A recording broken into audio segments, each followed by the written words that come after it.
atau BBM di dalam kehidupan memiliki peranan yang sangat penting. Tanpa bahan bakar, mungkin kita akan kesulitan dalam bertransportasi, kegiatan produksi, bahkan kegiatan memasak. Nah, bahan bakar salah satunya diperlukan untuk menggerakkan mobil. Berasal dari manakah bahan bakar tersebut? Ya, bahan bakar tersebut berasal dari minyak bumi. Minyak bumi atau sering disebut petroleum itu dari dua bahasa, petrol yang artinya batuan dan oleum artinya minyak. Nah, minyak bumi ini merupakan komoditas hasil tambang yang sangat penting peranannya dalam kehidupan manusia, terutama sebagai sumber energi.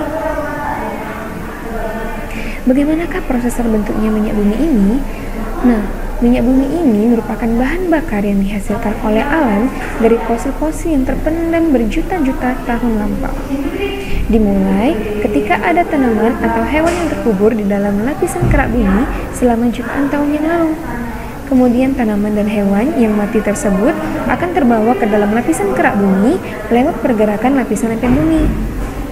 Nah, semua sisa tanaman dan hewan yang telah menjadi fosil akan bereaksi dengan panas bumi dan gas alam yang terbentuk secara alami. Hal inilah yang mengubah fosil menjadi cairan hitam atau minyak bumi. Nah, apa saja sih komposisi dari minyak bumi ini? Nah, minyak bumi merupakan campuran dari berbagai senyawa. Penyusun utama minyak bumi adalah senyawa hidrokarbon.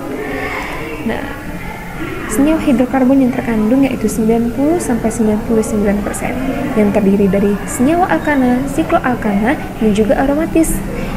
Nah, komposisi yang lain dari senyawa ini ada senyawa belerang yaitu 0,1-7%, kemudian senyawa nitrogen 0,01-0,9%, kemudian senyawa oksigen 0,01-0,4%. Lalu bagaimana sih proses terjadinya minyak bumi ini? Proses terjadinya minyak bumi ini dilakukan dari tahap yang pertama yaitu tahap destilasi.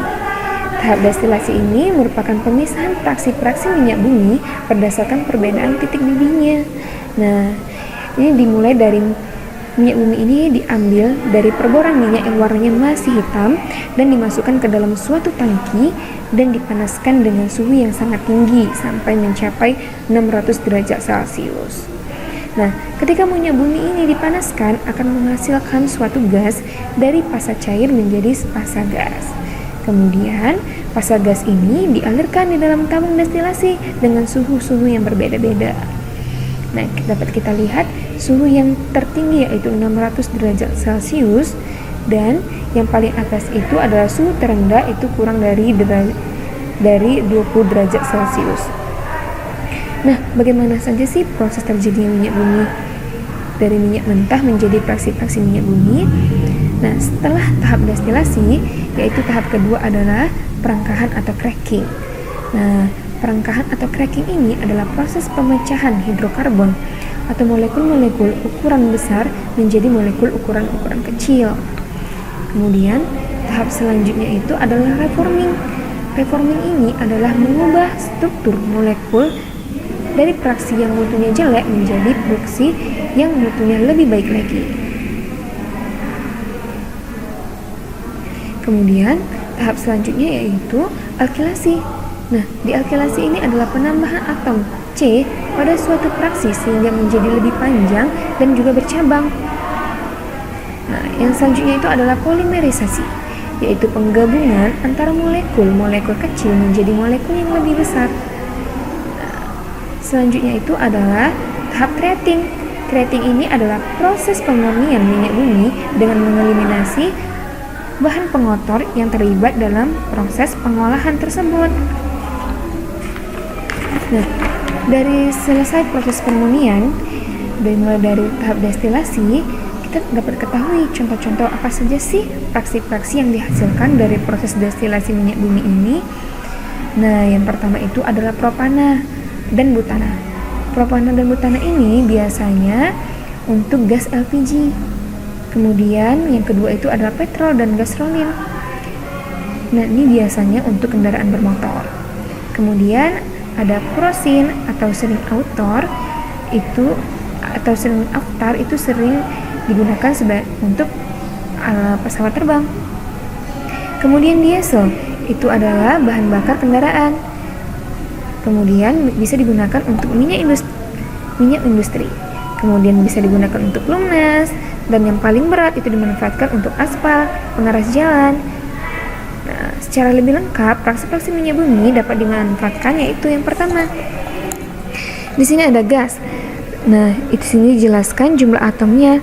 Atom C-nya itu dimulai dari 1 sampai 4, biasanya digunakan untuk LPG.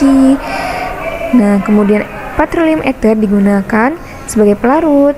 Bensin digunakan sebagai bahan bakar kendaraan. Nafta bisa digunakan untuk pembuatan plastik, karet sintesis, deterjen, obat, dan lainnya. Kemudian Aptur bisa digunakan untuk bahan bakar pesawat terbang. Diesel sebagai bahan bakar diesel atau industri. Pelumas untuk pelumas mesin. Parafin bisa digunakan untuk lilin, batik, korek api, dan lainnya. Dan yang terakhir itu adalah aspal, yaitu bisa digunakan untuk pengeras jalan. Nah, jenis bensin itu ada premium, pertalite, pertamax, dan pertamax turbo. Ini biasanya kita lihat di dalam Pertamina. Nah, di sini angka oktan premium yaitu 88, pertalite itu angka oktannya 90, dan pertamax itu angka oktannya 92, dan pertamax turbo itu angka oktannya 98. Apa sih angka oktan itu? Angka oktan itu adalah angka yang menunjukkan mutu bensin.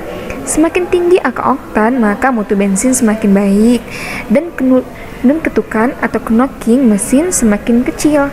Nah, otomatis semakin bagus minyak yang kita gunakan, semakin awet mesin yang ada di dalam kendaraan kita. Nah, di angka oktan itu ada isoktana dan juga enheptana. Nah, untuk isoktana itu angka oktan itu 100, sedangkan enheptana itu angka oktannya 0. Nah, sebagai contoh kita ambil Pertamax turbo. Pertamax turbo itu isooktananya itu 98% dan enheptananya itu pasti 2%. Sedangkan untuk Pertamax itu isooktananya yaitu 92% dan enheptananya 88%. Nah, minyak bumi ini kan dikelompokkan sebagai sumber daya alam yang tidak dapat diperbarui, sehingga harus digunakan secara tepat dan hemat ya. Sampai di sini pertemuan kita. Sampai jumpa di pertemuan selanjutnya.